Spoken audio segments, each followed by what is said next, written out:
नमस्कार दोस्तों, मैं फार्मासिस्ट प्रांजलि सातपुते मेरे इस मेडिसिन चैनल पर आप सभी का बहुत बहुत स्वागत करती हूँ। तो दोस्तों, आज के इस वीडियो में हम बात करने वाले हैं प्रोजेस्टेरोन सस्टेंड रिलीज टैबलेट के बारे में, जिसका इस्तेमाल मुख्य रूप से महिलाओं में किया जाता है। तो दोस्तों, ये जो दवा है ये आपको मार्केट में अलग अलग ब्रांड नेम से देखने को मिलती है, जैसे कि सस्टेन डोजो है, उसके बाद गैस्टापो एसआर है, उसके बाद सेंचेट दोस्तों। तो इन कुछ पॉपुलर ब्रांड नेम से ये दवा आपको आपके मार्केट में देखने को मिलती है। तो दोस्तों, इसका जो इस्तेमाल है ये मुख्य रूप से महिलाओं में किया जाता है, खास करके प्रेगनेंसी में भी इसे प्रिस्क्राइब किया जाता है। तो वीडियो को आगे बढ़ाने से पहले हम ये जान लेते हैं कि प्रोजेस्टेरोन क्या होता है और इस दवा को खास करके महिलाओं में क्यों प्रिस्क्राइब किया जाता है। तो दोस्तों, ये जो प्रोजेस्टेरोन होता है ये एक तरह का हार्मोन होता है जो कि महिलाओं के शरीर में ऑलरेडी पाया जाता है। लेकिन दोस्तों, यदि किसी महिला के शरीर में इस प्रोजेस्टेरोन हार्मोन का लेवल कम हो जाता है तो ऐसे कंडीशन में महिलाओं के जो हेल्थ प्रॉब्लम है वो बढ़ जाते हैं, क्योंकि जब शरीर में प्रोजेस्टेरोन का लेवल कम हो जाता है तो इसका सीधा सीधा असर महिलाओं की प्रेगनेंसी और मेंस्ट्रुअल साइकिल पर देखने को मिलता है। तो ऐसे कंडीशन में जब किसी महिला के शरीर में प्रोजेस्टेरोन का लेवल कम हो जाता है तो ऐसे कंडीशन में डॉक्टर द्वारा इस प्रोजेस्टेरोन टैबलेट को प्रिस्क्राइब किया जाता है। तो दोस्तों, आगे हम इस वीडियो में इस दवा के बारे में पूरी विस्तार में जानकारी लेंगे कि इसे किन किन परेशानियों में दिया जाता है, यानी कि इसके यूजेस क्या है, डोसेज क्या है, साइड इफेक्ट, प्रिकॉशन, इस सभी के बारे में पूरी विस्तार में जानकारी लेंगे। लेकिन उससे पहले दोस्तों, नीचे का रेड वाला सब्सक्राइब बटन दबाकर हमारे चैनल को सब्सक्राइब जरूर कर दीजिएगा, क्योंकि इस चैनल पर आपको मेडिसिन से रिलेटेड ऐसे ही बहुत सारे वीडियोस बिल्कुल फ्री में देखने को मिलेंगे। तो दोस्तों, इस दवा के उपयोग की यदि हम बात करें तो इसका इस्तेमाल मुख्य रूप से एमनोरिया जैसी कंडीशन में किया जाता है। दोस्तों, एमनोरिया यह एक ऐसी कंडीशन है जिसमें महिला के जो पीरियड्स है वो अपने आप बंद हो जाते हैं और ना ही उनकी मेनोपॉज की स्थिति होती है। दोस्तों, मेनोपॉज यह एक ऐसी स्थिति है जो महिला के एज के 40-45 के बाद उनमें पीरियड्स आना नेचुरली बंद हो जाता है।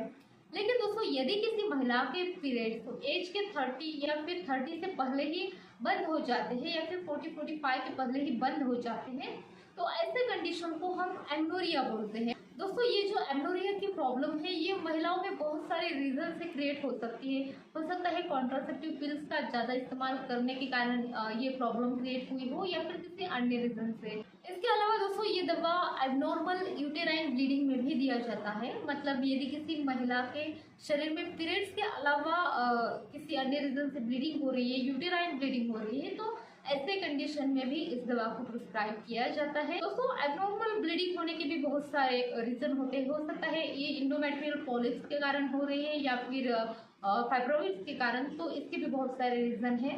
इसके अलावा दोस्तों, ये जो दवा है ये इंडोमेट्रियल हाइपरप्लासिया में भी दी जाती है। दोस्तों, इंडोमेट्रियल हाइपरप्लासिया यह एक ऐसी कंडीशन है जिसमें यूटेरस की जो परत होती है वो हद से ज़्यादा बढ़ जाती है और इसके कारण यूटेराइन कैंसर होने के भी चांसेस बढ़ जाते हैं। तो ऐसे कंडीशन में डॉक्टर द्वारा इस दवा का इस्तेमाल किया जाता है। इसके अलावा दोस्तों, इस दवा को हार्मोनल रिप्लेसमेंट और हार्मोनल इम्बैलेंस में भी दिया जाता है।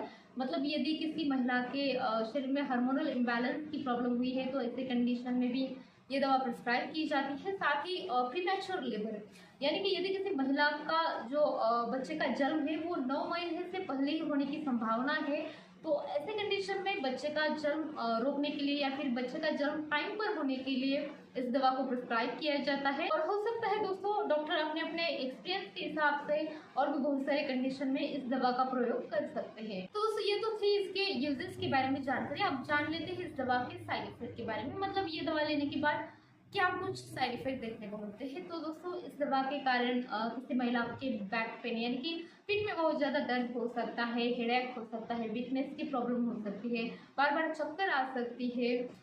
तो ये कुछ प्रॉब्लम्स देखने को मिलते हैं। यदि आपको इनमें से या फिर किसी अन्य तरह के कोई साइड इफेक्ट देखने को मिल रहे हैं तो आप अपने गायनेक से कंसल्ट जरूर करें, इसके बारे में जरूर बताएं।